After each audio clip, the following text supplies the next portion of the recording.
Major changes are coming to the Knicks as I've identified a weak link in their rotation. I think you know who I may be talking about. But before that, let me introduce myself to you. My name is Poppa Left. I am the host of Your Knicks. Make sure to like, comment, share, and subscribe if you've been enjoying my videos so we can get this content out to fans just like you. Well, we are 5-3. Things seem to be going well. Everybody in the rotation is playing well, except for Guerschon Yabusele, who's looked a step slow.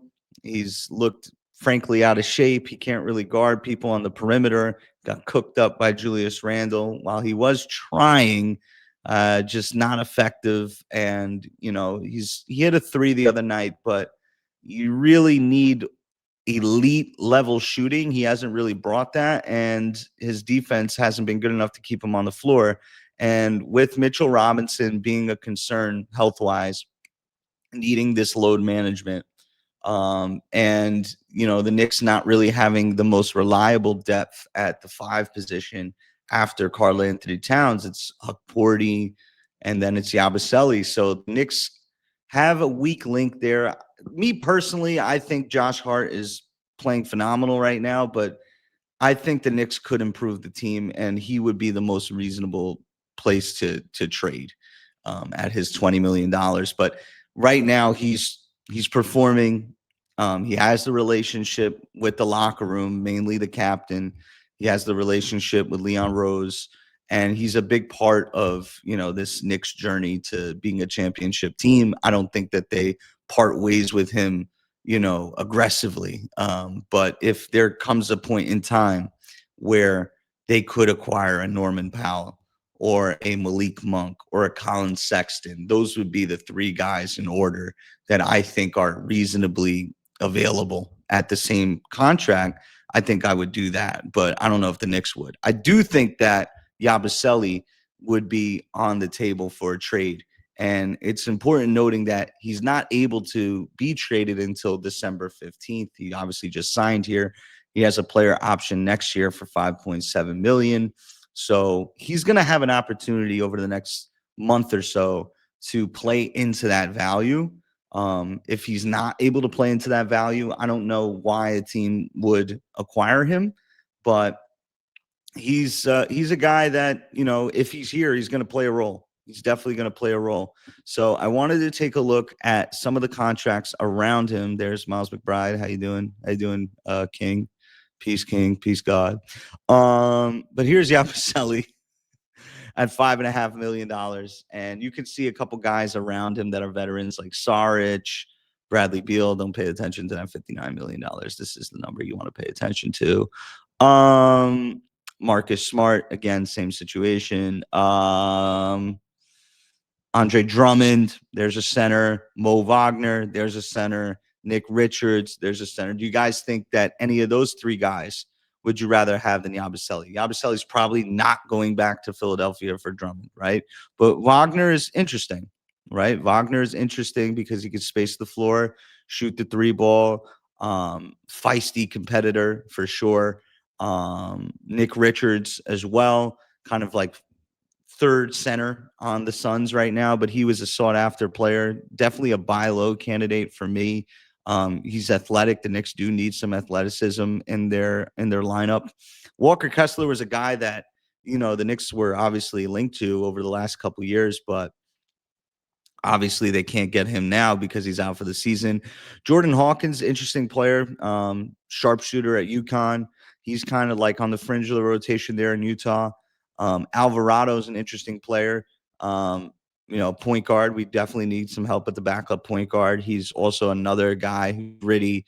He can, disrupt a lot of players. You've seen him kind of do his patented, shadow boxing and finding the player's blind spot and stealing the ball in the backcourt.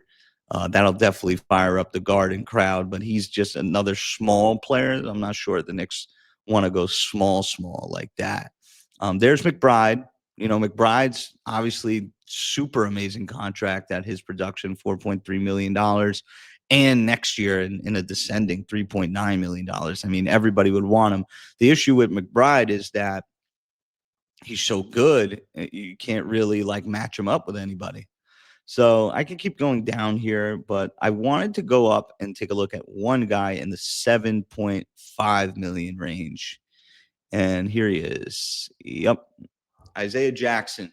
Isaiah Jackson coming off of injury with the Pacers, finally healthy, and he's playing well. He gets, about 6 rebounds a game, 6 points a game or so, 7.6 rebounds. He's a guy that runs up and down the court at a good pace, so that would help with the Mike Brown system, obviously coming from Rick Carlisle's system. So he's definitely not, immune to he's not foreign to running up and down the floor at that pace. Isaiah Jackson also protects the rim pretty well. The contracts don't match up between Yabusele and Jackson, so the Knicks would have to figure out a way to add a player here. And I also think they'd probably have to add some draft capital. But what do you guys think about Isaiah Jackson as a potential addition to this Knicks team? I definitely would be excited about it. Clint Capella's there. Not sure if he's available. Hi, Jalen Duran. Hi, Mister Poppa Left doesn't know anything he's talking about. How you doing? He's dropping 30 and 20 or whatever. But yeah, there's a couple guys here. Again, this is like I'm not talking about a major deal. You know what I mean? I'm not talking about a big time trade that changes the structure of the Knicks and the face of the franchise. I'm talking about ninth man, 10th man, and Yabusele has a sizable number. It's 5.5 million. It's not little, like 2 million, 3 million. Like you could pair him with a Shamit. You could pair him with a young player like a Kolik or a Dadier and see if you can go 2 for 2, maybe add some picks or something and add something back. Because if he's here, while he's here, I should say, he's going to have a role in this team. He's definitely going to have a role in this team. And they didn't bring him here to not have a role in this team. They brought him here to shoot the lights out of the ball, stretch the floor, keep that consistent 5-out look with Karl Anthony Towns. The issue is that he's defensively just too slow to guard fours, and he's not a true, rim protecting 5. He can't really protect the rim as your anchor. So he doesn't really have a position where he can defend. And unless that improves, I do think that the Knicks are going to look to improve upon Yabusele. So rewind the clip a little bit, take a look at those players, leave a comment underneath and let me know, do you want to keep Yabusele or do you want to trade him? Do you want to stay patient with him? Do you think that he has a role in this team? Do you think that we're just evaluating too small a sample size?